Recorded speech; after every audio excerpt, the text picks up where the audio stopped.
Hello, welcome to Working with Miniatures. I'm Jim, and today we're going to be painting zombie strippers from Reaper Miniatures Chronoscope. Let's get to it. Right after I fix my plumbing issues.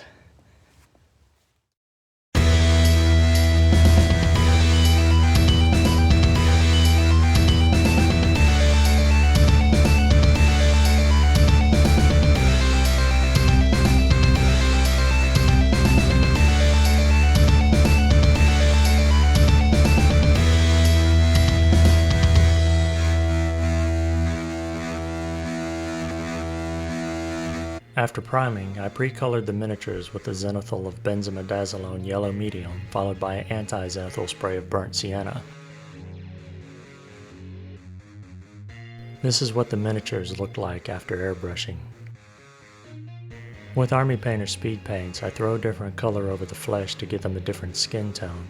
I went with the yellow and brown undertone first, looking for a sickly hue.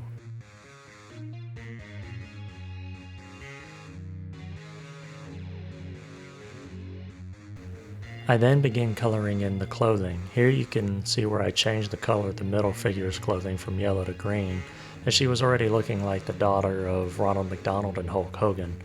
I then add some darker tones to two of the miniatures. The third wore so little clothing that I didn't feel shading was needed.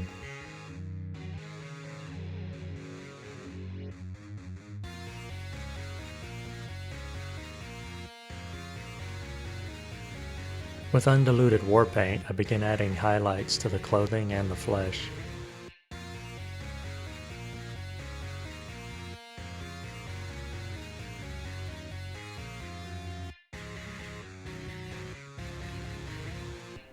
I throw more speed paint for the base hair color on two of them, but not the third. Third, I'll be trying something a little wacky.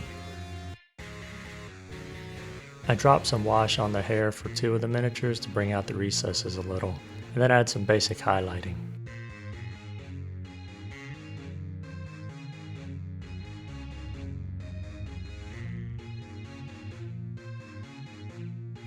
For the third miniature, I base coat the hair with shining silver and then add overlapping waves of speed paints, starting from the middle and working my way to the base. Originally I was going to leave the top half white, but decided to make it all rainbow. I throw a quick stage together by cutting XPS foam and gluing it to textured paper for the floor, and then cutting the paper to shape. With the scroll saw I cut 1/4 inch luan to make steps in a stage and then sand the piece. I then paint everything black except for the textured floor, and then mixing speed paints I add a coat to the floor to tint the color. I add metallic paint to the stage and then cut strips out of granny grating to add something to the walls, and then dry brush them with metallic paint. I then bootleg a curtain with speed paint and a paper towel, and while it dries, I drive a nail to act as a dancing pole and then paint it the same color as the curtain. With the curtain dry, cut it free and glue it in place for a backstage entryway to the stage.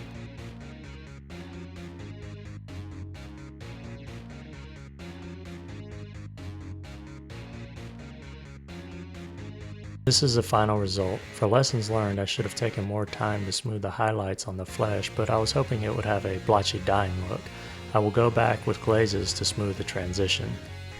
For the darker skin miniature, I should have chosen a brighter or darker color for the clothing, because unless it's in bright light, she looks naked.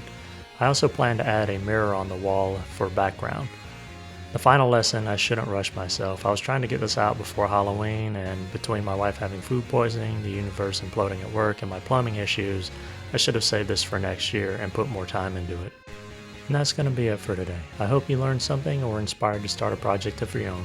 If you have any questions or comments, please leave them below, and if you like the content of this video and would like to see more, please like, share, and subscribe. I'm Jim with Working with Miniatures. I'm truly grateful for your time, and I bid you a fond farewell. Till the next video.